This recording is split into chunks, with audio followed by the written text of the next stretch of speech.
हरी खाद। पिछले कुछ सालों में हरी खाद के बारे में हमें काफी ज्यादा सुनने को मिल रहा है और इसके लाभ के बारे में, इसके उपयोग के बारे में काफी ज्यादा बातें की जा रही हैं।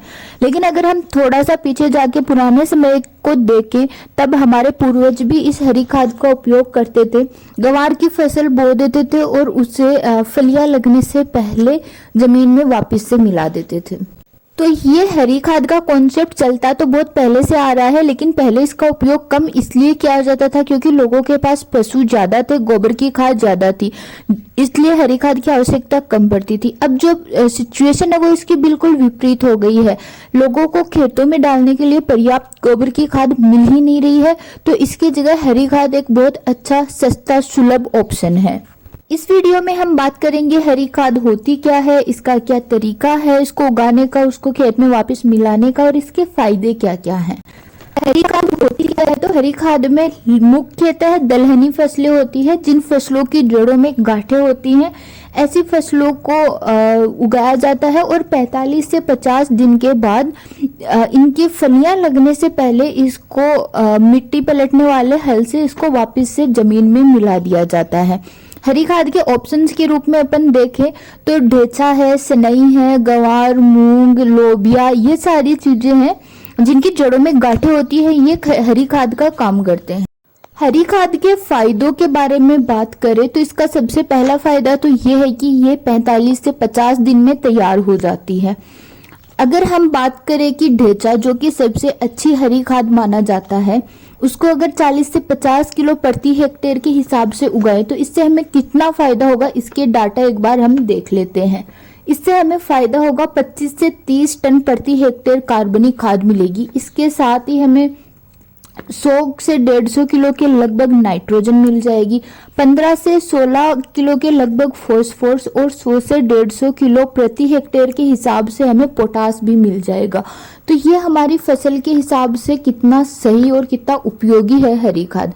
अगर इसी डेटा को हम किसान की भाषा में समझने की कोशिश करें तो 40 से 50 किलो ढेंचा प्रति हेक्टेयर में उगाने से हमें लगभग 1 कट्टा डीएपी, 4-5 कट्टे यूरिया के और 4-5 कट्टे पोटास जितनी हमें लाभ हो सकता है। साथ ही अगर हम हरी खाद के बाकी फायदों की बात करें तो ये जो मिट्टी है उसमें वायु संचार अच्छे से करती है, मिट्टी की जल धारण क्षमता को बढ़ाती है, इसकी पीएच में सुधार करती है और जो मिट्टी का अपघटन होता है उसको भी कम करती है।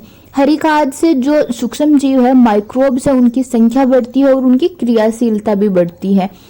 मिट्टी में जितने भी फसल के रोग होते हैं उनमें कमी आती है, खरपतवार को रोकने में भी काफी ज्यादा सहायता करती है और सबसे अच्छी और सबसे मोटी बात है कि हमें रासायनिक उर्वरकों का उपयोग है वो कम करना पड़ता है, जिससे कि हमारी भूमि भी अच्छी रहती है। जो मेन हरी खाद है वो है ढेंचा है, सनई है, लोबिया है, मूंग है, गंवार है। तो इनमें से जो ढेंचा और सनई है उनकी खेती उन जगह पर की जाती है जहां पर नमक की अधिकता हो, मिट्टी का पीएच मान सही नहीं हो, तो वहां पर फसल सुधार के लिए इन चीजों की बुआई की जाती है। लेकिन इसके साथ ही एक चीज हमें ये करनी होती है कि ढेंचा और सनई तो अच्छी बात है, लेकिन इनके साथ हमें वो फसलें मिला देनी होती है जो हमारे उस क्षेत्र में लगभग उगाई जाती हैं। जैसे कि ढेंचा के साथ गंवार मिला दिया जाता है और उसके ऊपर गंवार की खेती की जाती है, तो फसल का उत्पादन है वो बहुत अच्छा हो जाता है। अगर हम बात करें कि हरी खाद को कब बोया जाए तो इसके बोने का सबसे सही समय है जब आपकी फसल कटती है, उसके बाद में लगभग 2 महीने तक अपने खेत खाली रहते हैं, उस समय इसको बो दिया जाए।